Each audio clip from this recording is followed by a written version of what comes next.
Quiero dar comienzo a nuestro panel y es para mí un placer presentar a la licenciada Cecilia Milesi. A ver si me escuchan. Me encantaría que me digan que me están escuchando. Hola Cecilia, sí, te escuchamos y te vemos. Ah, Bien. qué bien, bueno, me alegro. Perfecto, Ceci. Bueno, Cecilia es santafesina, es socióloga, recibida en la Universidad de Buenos Aires, tiene una maestría en violencia, conflicto y desarrollo realizado en la Universidad de Londres, así como una diplomatura en antropología y desarrollo social en la Flaxo, Argentina. Es fundadora y directora ejecutiva de Global Chance, una empresa social que brinda servicios de asesoría a organizaciones multilaterales y globales, y es además fundadora de Subir al Sur, una organización argentina que promueve la educación intercultural y el liderazgo juvenil. Trabaja desde hace años como asesora en la resolución de conflictos para organizaciones internacionales como Naciones Unidas. Ha recorrido el mundo blandiendo el estandarte de la paz y la justicia mundial. Vio de cerca en América Latina, Europa, Asia y África las guerras civiles, la segregación racial y los extremismos.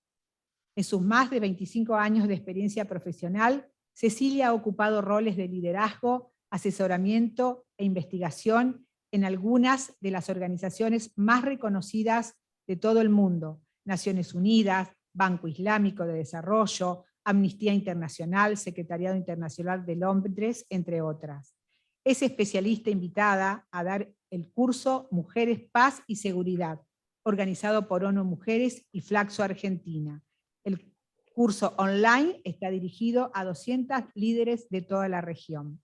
Bien, Ceci, escuchamos atentamente tu presentación ampliando oportunidades hacia una economía para la vida. Muchas gracias, Genial. Ceci, y bienvenida. Muchas gracias, Marita. La verdad que es excelente poder participar de esta celebración y de alguna manera estar cerca de ustedes. Les agradezco muchísimo a Nicolás Cabo, a vos como una líder por los derechos de las mujeres trabajando en Santa Fe y en el país desde hace años, a Emilia. Me encanta poder estar de alguna manera compartiendo el espacio con la ministra de Género e Igualdad,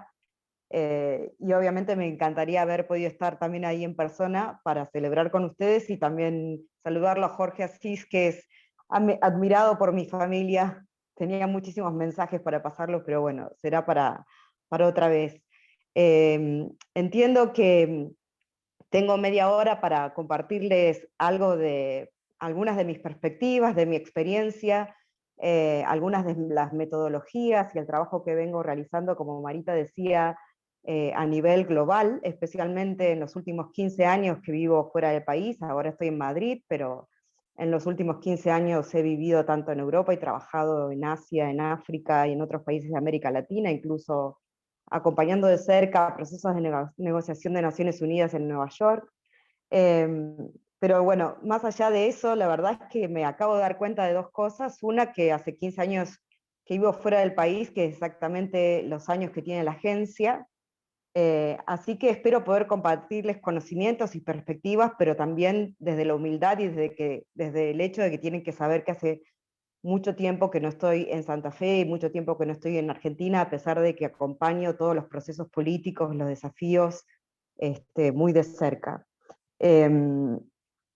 ese contexto me emocionó muchísimo escucharlo al ministro de Producción, que mencionó Ángela Peralta Pino.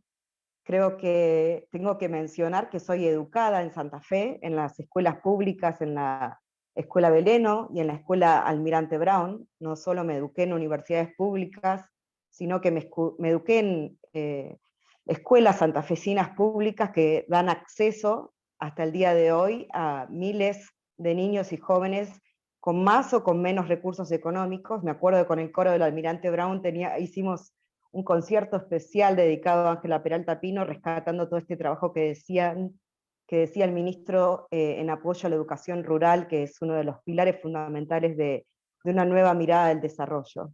Entonces realmente me siento como muy feliz de de poder aportar, a dar este pequeño aporte en esta media hora gracias a la invitación de Marita, y recordar a la escuela pública y a las escuelas santafesinas, a los maestros y a todos los profesionales que trabajan allí,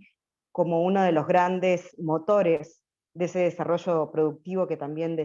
mencionaba Nicolás. Y del mismo modo, obviamente, a mi papá y a mi mamá, que son santafesinos cordobeses, Rodolfo Milesi y Susana del Prado, que como emprendedores, también dueños de varios emprendimientos, funcionarios públicos, políticos, activistas, apostaron por el país y por la provincia, por la región, y bueno, le salieron hijos un poco internacionales, pero así estamos, digamos, todos desde nuestro lugar,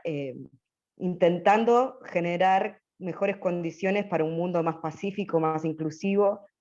que realmente deje de sufrir al nivel que estamos sufriendo actualmente. Entonces, bueno, primero quería contarles eso, soy santafesina, con mucho orgullo, y formada en esa tierra por las personas que día a día, como seguramente muchos de ustedes, están luchando y trabajando allí. En estos, además de contarles que, bueno, estos 15 años de experiencia internacional que también mencionaba Marita, hay algo que verdaderamente reconozco, que es que la experiencia fundamental que tuve, además de la educación pública y la educación de mi familia, y con las organizaciones santafesinas y argentinas, los primeros 10 años de formación como socióloga y de participación cívica en organizaciones de la sociedad civil del país, en temas de educación, que trabajan en temas de educación, que trabajan en las villas o en los pueblos más pobres de Argentina, es lo que realmente me formó y informa al día de hoy todos los abordajes que les voy a contar en esta presentación. Todo lo que es planificación participativa, planificación sensitiva a los conflictos y a las tensiones sociales, planificaciones de programas y acuerdos privados y públicos que busquen generar alianzas y respuestas sistémicas y holísticas. En gran parte muchas de estas metodologías las aprendí en Argentina y en Latinoamérica junto a líderes que normalmente trabajan muchísimo en silencio y que después son traducidos en el resto del mundo, y nosotros por ahí desconocemos o no lo sabemos, y cuando salimos al mundo aprendemos cómo la tradición latinoamericana de planificación y de trabajo por la inclusión, y la superación de la equidad, en muchos casos sigue siendo un ejemplo a pesar de todos los desafíos que tenemos. Así que principalmente quiero también desde ese punto de vista compartir un mensaje positivo, porque a veces tengo la sensación que en Argentina nos dedicamos demasiado a mirar los ángulos negativos y los problemas, y poco o demasiado poco a pensar creativamente y a ver nuestras fortalezas como punto de partida para crear nuevas soluciones. Entonces, eso era un poco lo que les quería decir de mí. Y finalmente, ya para pasar a la presentación, que espero que no sea muy aburrida o muy técnica para muchos de ustedes, decidí ponerle este nombre, que es Ampliando Oportunidades hacia una economía para la vida. Hago énfasis en la palabra vida, porque si bien estas metodologías y estos abordajes tienen que ver con muchas veces la prevención de conflictos, desde la perspectiva de lo que se llama la economía feminista, o la economía y el desarrollo visto hacia la inclusión, el eje está en generar las condiciones que nos permitan vivir mejor a todos y a todas. No solamente en generar condiciones de crecimiento y de desarrollo, que muchas veces están focalizados en lo cuantitativo y en los números, sino también generar condiciones culturales, sociales y económicas que nos fortalezcan, incluso a nivel de todo lo que es la atención de la naturaleza y del cambio climático, en nuevas perspectivas para una vida plena y digna para todos. Estoy intentando cambiar la pantalla, ahí me salió, y no me salía. Entonces, para comenzar a hablar sobre esta economía para la vida, antes de comenzar a presentarles algunos de estos abordajes y técnicas de planificación holística y sistémica de programas y de acuerdos privados y públicos, quería presentarles de manera muy sintética 3 miradas diversas y complementarias y cambiantes en este momento sobre lo que es el desarrollo. Muchas veces utilizamos la palabra del desarrollo como si tuviese un significado único o entendido por todos, pero sin embargo, los sociólogos y los economistas, todos los profesionales que trabajamos con las manos en las masas en estos temas, sabemos que hay muchísimos debates sobre qué es realmente el desarrollo y cómo se logra. Entonces, sintéticamente, pensaba comentarles que, de alguna manera, el paradigma que estamos superando como humanidad, y también visto de la perspectiva global, esta primera idea del desarrollo como un proceso lineal y de crecimiento. Por ejemplo, en este proceso lineal de crecimiento, algunas de las variables que se miran exclusivamente es el crecimiento del Producto Bruto Interno, o el aumento de la cantidad de ingresos, por ejemplo, por exportaciones en un país como en Argentina, la mejora de los números en cuanto a la balanza comercial, por supuesto la mejora en los números del empleo, es siempre con una mirada donde la flecha, en teoría, debería ir hacia arriba. Sin embargo, esa mirada en los últimos 20, 30 años, y también mucho apuntalado por teóricos y sociólogos que vienen arraigando su experiencia en las prácticas y en las experiencias históricas de Latinoamérica, estamos más hablando de desarrollo inclusivo. No es necesariamente bueno, aunque obviamente tiene consecuencias muy buenas, que el Producto Bruto Interno de un país o del mundo crezca y que haya niveles extraordinarios de crecimiento, si ese crecimiento y esa riqueza económica, como está pasando actualmente en el mundo, por ejemplo, se queda en el 1% de una élite global o una élite internacional, y no hay mecanismos, por ejemplo, de justicia distributiva, de impuestos, de generación de oportunidades a través del desarrollo de pequeñas y medianas empresas, y únicamente se mira a la economía desde el desarrollo de las grandes corporaciones o de las grandes empresas. O no es necesariamente bueno un crecimiento lineal y hacia arriba si esa creación de empleo o esa creación de oportunidades productivas no está también desarrollada, diseñada o teniendo un impacto de tal manera que sean los grupos históricamente más excluidos, como las mujeres, muchas veces los jóvenes, especialmente los jóvenes de los sectores más populares, o las poblaciones nativas, en muchos de los países las poblaciones negras que han sido históricamente discriminadas, si ese desarrollo económico queda concentrado en un pequeño grupo con determinadas características socioculturales y no se expande hacia las fronteras de todos los ciudadanos de un país, de una región o de nuestro mundo. Entonces, esta perspectiva que le llamamos de desarrollo inclusivo, realmente incorpora miradas variables mucho más cualitativas y hace foco ya en poblaciones, grupos concretos, y mira si esos grupos y esas poblaciones concretas realmente están siendo beneficiadas y cuáles son las instituciones, los procesos, los programas, los acuerdos, las políticas, las regulaciones que hacen que esas oportunidades se amplíen y se abran a esos grupos que históricamente han sido incluidos. Ese desarrollo inclusivo definitivamente, y ya hablando un poco del tema en el que más he trabajado en los últimos años, en contextos de conflicto, como decía Marita, he trabajado en contextos como países como Sierra Leona, que han pasado años de guerra civil que concluyeron en los años 90, en algunos casos muy similar a muchos de los países latinoamericanos que pasamos y estamos pasando casi por semi-guerras civiles y situaciones de inseguridad extrema. Ese desarrollo inclusivo está evidenciado que es el único que genera contextos de paz, contextos de seguridad humana y contextos de orden, de alguna manera social, que no es necesariamente únicamente vinculada a la imposición de estrategias militares o de seguridad policial. Esto se llama, entre los estudiosos, entre personas como yo que trabajamos en estos contextos, se llama normalmente la paz positiva, que está basada en la transformación de las condiciones del desarrollo, que históricamente hicieron que estas poblaciones excluidas aumenten sus niveles de odio, aumenten sus niveles de sensación de exclusión y lleven a usar otros mecanismos, incluso las armas o el crimen organizado como mecanismo de poder controlar algo de lo poco que se les ofrece en la vida. Entonces, este segundo modelo de desarrollo inclusivo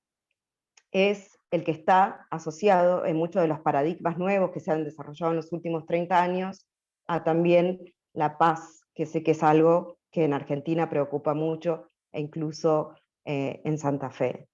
El tercero, y es mucho de lo que seguramente la ministra va a conversar con ustedes también hoy, está más ligado a lo que ha surgido más recientemente, que se le llama la economía feminista, que es una economía mirada con la perspectiva de las mujeres como sujeto histórico tradicionalmente excluido a las tareas del cuidado, a las tareas de la vida privada, a las tareas en las cuales no teníamos ni voz ni voto en cuanto a qué hacer, qué producir, cómo gastar el dinero, cómo crear empresas nuevas, cómo comerciar de manera creativa, innovadora, cómo poder apostar al desarrollo tecnológico, al desarrollo productivo de nuestra región, de nuestra ciudad. Esta economía feminista no solo mira aspectos de la inclusión, cuando piensa políticas de desarrollo y políticas de producción, sino que mira además, no solo, como decía, si estos grupos excluidos están siendo incluidos, sino también si se reproduce la vida. Y aquí también se incluye la variable de analizar si las propuestas de producción son respetuosas y están acorde a prevenir el cambio climático, a respetar los procesos de nuestra naturaleza, que en este momento, como todos ustedes bien saben, incluso ahora en estos días que está realizándose la conferencia de cambio climático en Glasgow, estamos discutiendo sobre si realmente la humanidad tiene futuro o no, por cómo la estamos llevando a un punto de inflexión probablemente que finalmente concluyamos en la extinción de nuestra especie. Entonces, esta tercera perspectiva apunta no solo a ver la inclusión de estos grupos, sino también a ver si estamos respetando y trabajando en alineación con lo que muchas veces se llama los derechos de la naturaleza. Entonces, si quisiéramos, y esto por ahí es un desafío para Marita y para Nicolás como agencia para los próximos 15 años, ¿qué es lo que decimos muchos de los técnicos o teóricos o profesionales que estamos asesorando organismos u organizaciones, como en algunos casos los estoy haciendo yo? Por ejemplo, en este momento yo estoy asesorando al Banco Islámico de Desarrollo, que es el banco islámico que presta, como el Banco Interamericano de Desarrollo en la región, en Latinoamérica. El Banco Islámico de Desarrollo brinda financiamiento, créditos y donaciones a los 59 países islámicos de todo el mundo, y ellos ya han construido su política de inclusión, de respeto de las mujeres y de trabajo en cuestiones de géneros, y es obligatoria la integración transversal de esta política en todas las operaciones del banco. Entonces, en este momento, por ejemplo, yo estoy haciendo la formación del staff del banco que está, créase o no, basado en Arabia Saudita,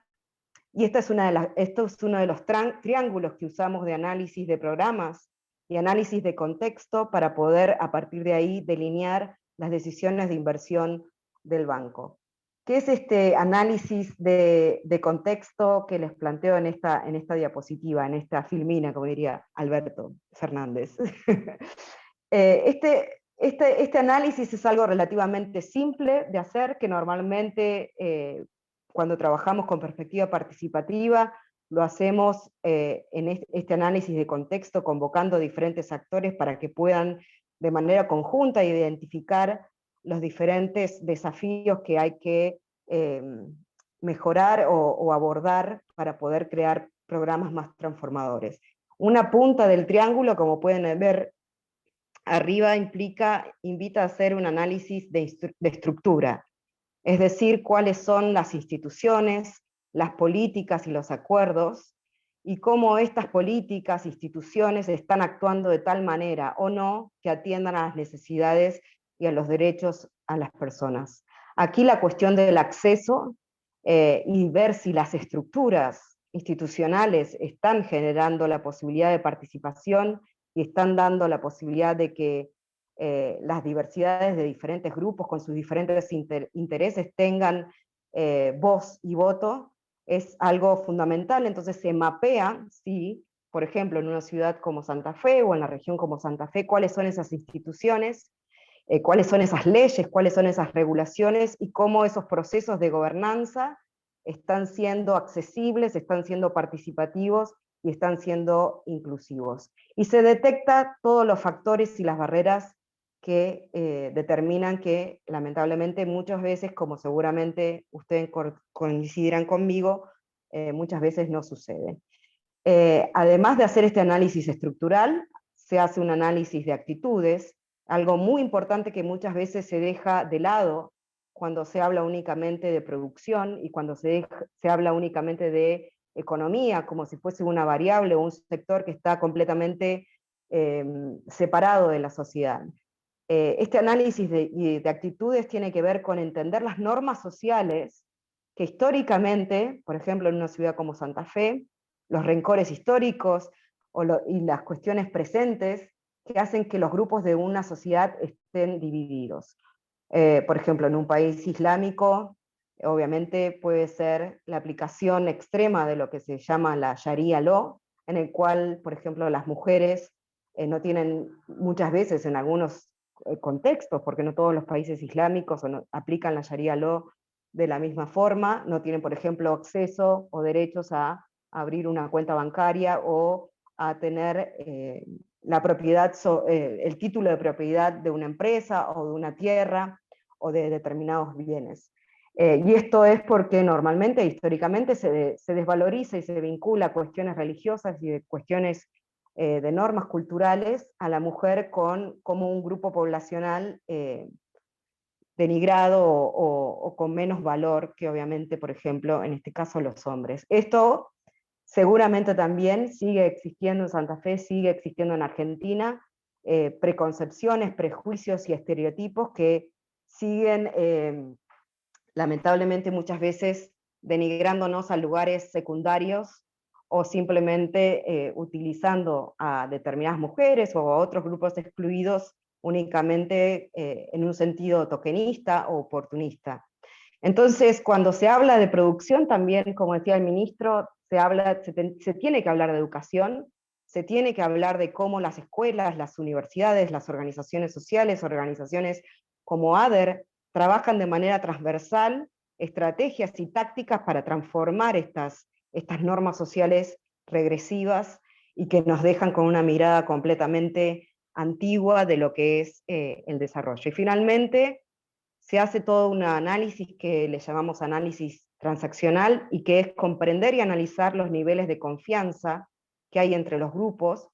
y los niveles de estigmatización de algunos grupos, deshumanización muchas veces, que incluso llegan a instancias, como muchos de ustedes saben, de genocidio o de persecución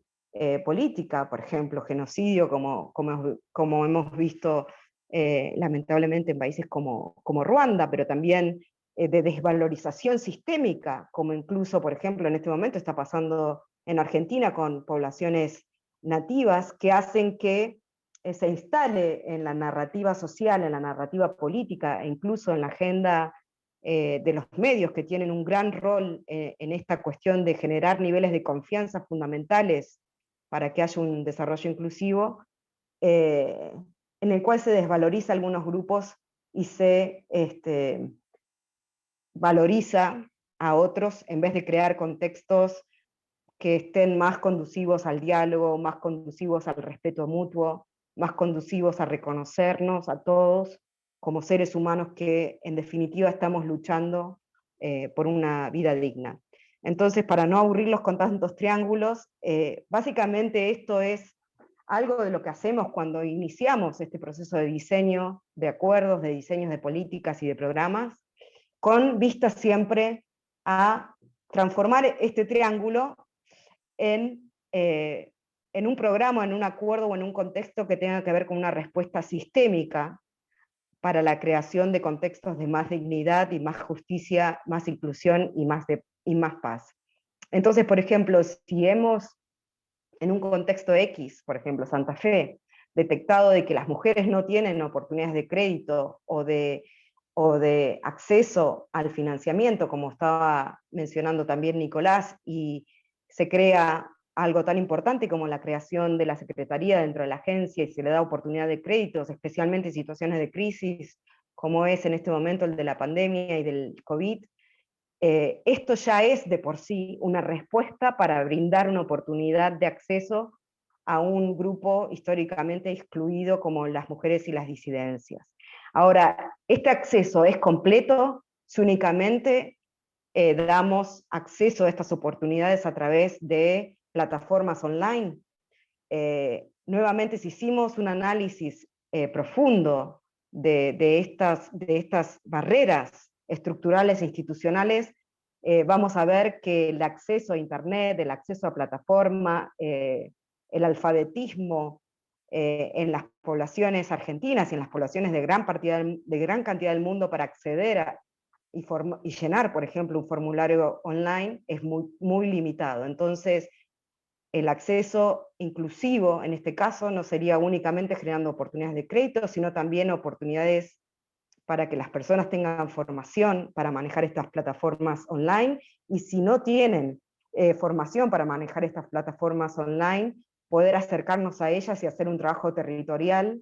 muy detallado, muy minucioso, en el cual el diálogo sea cara a cara y no únicamente ligado al espacio del online. Incluso muchos movimientos sociales, organizaciones, gobiernos, como seguramente ustedes ya saben, están planteando proponer el derecho al acceso a Internet como un derecho humano en el contexto en el que estamos viviendo y para generar contextos y soluciones de desarrollo inclusivo. Otro tema fundamental, si uno hace un análisis y genera respuestas diferentes para destrabar estas barreras estructurales, es, por ejemplo, poder observar con mucho detalle si además de dar crédito, además de crear estas plataformas, si además, por ejemplo, estamos asegurando de que las mujeres y los grupos tengan la oportunidad de, por ejemplo, tener acceso a guarderías o tener acceso a fondos para poder compartir con otros profesionales, con personas dedicadas a esto, las tareas de cuidado, o poder generar legislación que haga que tanto las madres como los padres, cualquiera de las familias, también puedan pedir, por ejemplo, licencia para compartir tareas de cuidado. Entonces, observar todas las cuestiones y los desafíos en cuanto a la división de roles en las tareas de cuidado es tan fundamental como dar acceso al crédito y dar acceso online a estos créditos. Si no, nuevamente este desbalance hace que muchas personas, en definitiva, se queden atrás. Y para terminar, si vemos la parte de normas sociales, que les decía también antes, que es tan importante si uno quiere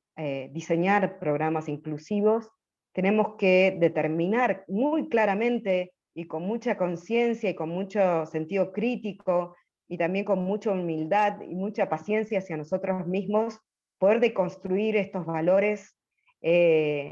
basados en el odio, en la discriminación, por ejemplo, o muchas veces en los mandatos sociales que ni nos damos cuenta que estamos reproduciendo. Entonces, en este momento, por ejemplo, muchos bancos, muchas organizaciones internacionales están haciendo formación en nuevas masculinidades e invitando a los hombres de nuevas y viejas generaciones a que puedan mirar críticamente cómo fueron educados y algunos comportamientos que más o menos conscientemente reproducen, generando contextos de abuso, de violencia y de discriminación hacia las mujeres y hacia otros grupos, incluso los grupos más excluidos o más pobres. Del mismo modo, si hay oportunidades de formación en estos programas de desarrollo productivo, también se busca evitar lo que se le llama a la segregación horizontal, que es, por ejemplo, pensar o automáticamente pensar de que las mujeres se van a dedicar exclusivamente, por ejemplo, a cuestiones como el comercio, o cuestiones que tienen que ver con asistencia ejecutiva, o no sé, actividades como coser, tejer y hacer programas de emprendimiento que tengan que ver con habilidades manuales, en vez de crear oportunidades de formación que tengan que ver con la innovación, la tecnología, la ingeniería, y dar a las mujeres y a los grupos más excluidos oportunidades para formación en este tipo de cosas, y no segregarlas a cuestiones del siglo XIX o del siglo XVIII. Entonces, derribar estas normas sociales y que los programas de producción también tengan esta mirada sobre las cuestiones más soft, como diríamos en inglés, y no las cuestiones hard, las cuestiones duras, institucionales y de regulaciones, es tan o más importante y mucho más difícil que muchas veces hacer otras cosas, como pueden ser cambiar una legislación o armar un programa de financiamiento, que obviamente es muy difícil, pero las cuestiones de cambio de normas sociales es definitivamente una de las cuestiones más difíciles para hacer, y es allí donde organizaciones como ADER, pero también muchísimo las escuelas y los medios de comunicación tienen un rol fundamental, y con los cuales se tiene que trabajar de manera multiactor. Y lo último es establecer en estos programas productivos de manera sistemática y consciente espacios para regenerar las relaciones entre los grupos que normalmente han estado o en este momento están divididos, y facilitar de manera profesional espacios de construcción de consensos, espacios de construcción de alianzas, siempre buscando alcanzar a los más excluidos, y no únicamente trabajar entre los amigos que nos conocemos y que más o menos pensamos los mismos, o las élites que nos formamos en los mismos lugares. Entonces, cruzar la vía, cruzar hacia el otro barrio que está más allá de Boulevard Galvez, cruzar el puente carretero, y realmente armar relaciones de solidaridad, de entendimiento, horizontales, que nos permitan imaginar una nueva ciudad, una nueva región y un nuevo país. Imagino que ya me pasé muchísimo con el tiempo y no veo un reloj. Marita, ¿vos me podés decir cómo voy? Ya estamos para redondear y cerrar, Ceci. Vale. Entonces, finalmente, y bueno, ojalá que en algún momento tengamos la oportunidad de conversar, ya sea ahora o en otro momento en Santa Fe, cuando espero poder visitarlos. Les comparto algunos conceptos claves que seguramente la ministra también sobre los que ella va a discutir, y que tenemos que tener en cuenta en este desarrollo de programas productivos, inclusivos, y de programas para generar vida. Uno es la deconstrucción de estructuras de poder arcaicas, nuevas ideas, nuevas generaciones con nuevas ideas inclusivas, respetuosas, no nuevas generaciones con ideas exclusivas e irrespetuosas y discriminatorias. Estas cuestiones de poder tienen que ser vistas de manera crítica, y tenemos que aprender en los programas que desarrollamos, diseñamos e implementamos a deconstruir esas estructuras, y, como decía antes, abrir, dar acceso, escuchar, permitir la participación, no solo porque es un derecho, sino también porque genera contextos de mayor sustentabilidad y de mayor paz. Y finalmente, vincular, hacer lo que hacemos personas como yo que se consideran feministas, que es buscar las interseccionalidades, buscar vincular como cuestiones de religión, de raza, de género, de sexo, de clase, de barrio donde nací, de educación como tiene, que pudimos tener o no pudimos tener, generan oportunidades o generan desafíos que muchas veces nos dejan a gran cantidad de la humanidad lamentablemente sufriendo situaciones de extrema tristeza. Entonces, mirar cómo las cuestiones se vinculan entre sí, y no hacer únicamente análisis por sector o análisis por grupo, sino transversalizar y hacer vinculación de temas de manera creativa, de manera crítica, y ahí nuevamente generar espacios multiactor para hacer lluvia de ideas, y no únicamente para negociar por intereses, sino para co-crear de manera conjunta, es extremadamente fundamental. Imagínense que en este momento el Banco Islámico de Desarrollo está haciendo esto, con todo lo que le puede costar a países que están muchas veces vinculados con la Sharia Law, están intentándolo, están abriéndose para hacer este tipo de procesos. Imagino que una ciudad, una provincia, un país como Argentina no se puede quedar atrás, y finalmente, y mucho menos, no nos podemos quedar atrás en abrazar en nuestros recursos naturales, en cuidarlos, en respetarlos, y ojalá garantizar que las nuevas generaciones no desaparezcan. Yo les agradezco muchísimo por la oportunidad de compartir estos pensamientos con ustedes, esta experiencia, espero no haberlos aburrido, y les deseo que realmente los próximos 15 años sean maravillosos, cuenten conmigo en cualquier momento, con todas las organizaciones con las que me vinculo, o intento vincularme, para sostener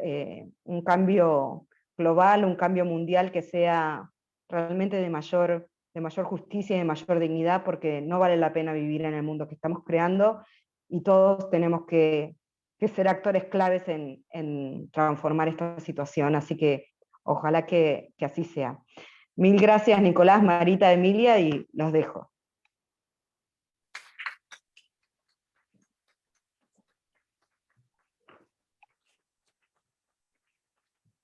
Bueno, y vamos a habilitar el espacio, algunos minutos para consultas. Si alguno quiere realizarle alguna consulta, alguna pregunta a Cecilia.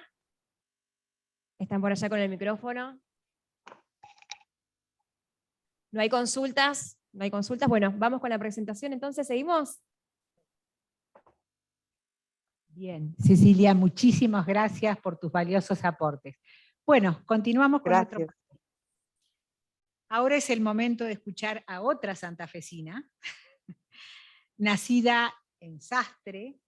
vivió su niñez y adolescencia en San Justo. Para nosotras, para la Secretaría de Mujer, Género y Diversidad, ha sido clave el acompañamiento de la creación de un área de género en la agencia, y la vemos a diario, encendiendo más inquietud, más compromiso por la igualdad en cada rincón de la provincia. Una mujer de diálogo, que no duda ni un minuto a la hora de acompañar. Fortalecer e impulsar a otros hombres y mujeres por la igualdad. Militante desde la etapa universitaria, con trayecto en la función pública. Quiero presentar a la primera ministra de Igualdad, Género y Diversidad de la provincia de Santa Fe.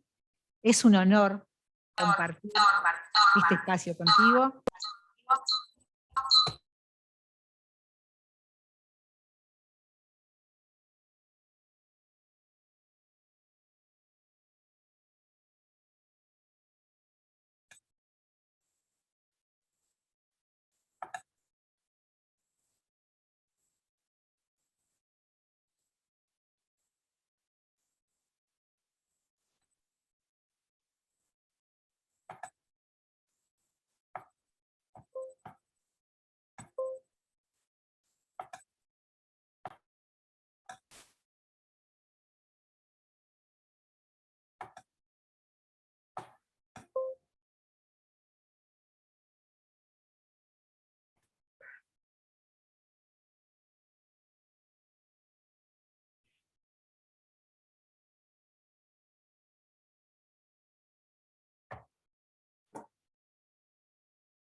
¿Qué tal estuvo?